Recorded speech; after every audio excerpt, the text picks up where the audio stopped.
Hi viewers, welcome to our channel. இன்றைக்கி நம்ம சேனலில் என்ன ரெசிபி பார்க்க போகிறோன்னா, ரொம்ப ஹெல்த்தியான ஒரு ரசம், நல்ல அருமையான ஒரு இம்யூனிட்டி பூஸ்டர். இந்த ரசத்தை அப்படி சாதத்தில் கலந்தும் சாப்பிட்லாம், இல்லை சூப் மாதிரியும் குடிக்கலாம். நெல்லிக்காய் ரசம் இதாங்க இன்றைக்கி பார்க்க போகிறோம். சூப்பரான இந்த ரெசிபி எப்படி பண்ணுறதுன்னு பார்க்குறதுக்கு முன்னால் நம்ம சேனலை இன்னும் சப்ஸ்கிரைப் பண்ணலைன்னா கண்டிப்பாக சப்ஸ்கிரைப் பண்ணிடுங்க. கூடவே பக்கத்தில் இருக்கிற பெல் ஐக்கானில் ஆல்ங்கிறத தட்டி விடுங்க. ஸோ நான் போடுற வீடியோ எல்லாமே உடனுக்குடனே நோட்டிஃபிகேஷனாக வந்துடும். வாங்க இந்த நெல்லிக்காய் ரசம் எப்படி பண்ணுறதுன்னு பார்க்கலாம்.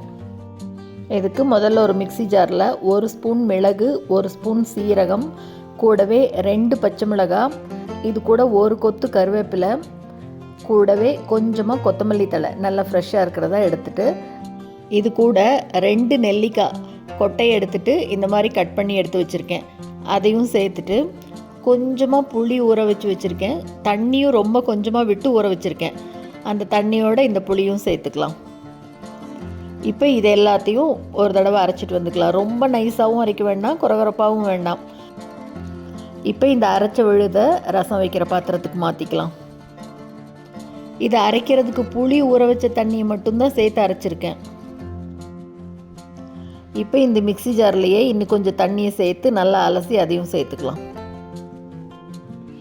இன்னும் கொஞ்சம் கூட நல்லா தாராளமாகவே சேர்த்துக்கலாம். தண்ணியை சேர்த்துட்டு அதுக்கப்புறமா அடுப்பு பற்ற வச்சுக்கலாம். இப்போ இந்த ரசத்துக்கு தேவையான அளவு உப்பு, கூடவே கொஞ்சமாக மஞ்சள் தூள் ரெண்டும் சேர்த்து ஒரு தடவை கலந்து விட்டுறலாம்.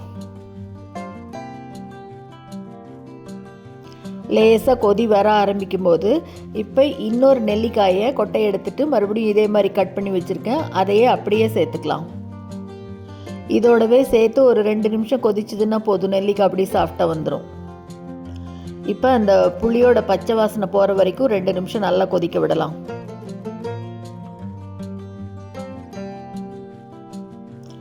நல்லா கொதித்து அப்படி பொங்கி வரும்போது இப்போ இது கூட தண்ணி சேர்த்துக்கலாம். தண்ணி தாராளமாகவே சேர்த்துக்கலாம். கன்சிஸ்டன்சி பார்த்துட்டு எவ்வளோ வேணுமோ அவ்வளோ தாராளமாக சேர்த்துக்கலாம். கொத்தமல்லி தழை ஏற்கனவே இதில் போட்டு அரைச்சிருக்கிறோம், அதனால் மேலே மறுபடியும் தூவ வேண்டிய அவசியம் இல்லை. இப்போ அப்படியே ரசம் பொங்கி வர ஆரம்பித்தா போதும். பாருங்கள், இந்த மாதிரி பொங்கி வரும்போது இப்போ அடுப்பு ஆஃப் பண்ணிடலாம். இப்போ இதை இறக்கி வச்சுட்டு இதுக்கு தாளித்து கொட்டிடலாம். இந்த ரசத்துக்கு நெய்யில் தாளித்தா தான் நல்லாயிருக்கும்.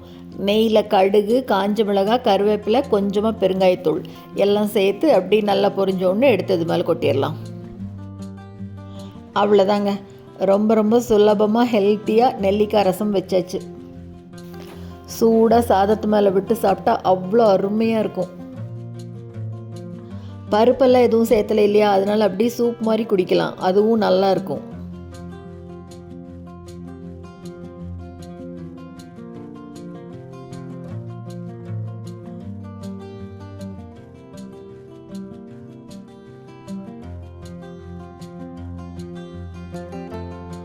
ரொம்பவே ஹெல்த்தியான இந்த ரசம் நீங்களும் செஞ்சு பார்த்துட்டு மறக்காமல் கமெண்ட்டில் சொல்லுங்கள். இந்த வீடியோ உங்களுக்கு பிடிச்சிருந்ததுன்னா லைக் பண்ணுங்கள், ஷேர் பண்ணுங்கள், கமெண்ட் பண்ணுங்கள். மறக்காமல் நம்ம சேனலை சப்ஸ்கிரைப் பண்ணுங்கள். கூடவே பக்கத்தில் இருக்கிற பெல் பட்டனையும் தட்டி விடுங்க. ஸோ நான் போடுற வீடியோ எதுவுமே மிஸ் பண்ணாமல் பார்க்கலாம். தேங்க்ஸ் ஃபார் வாட்சிங்.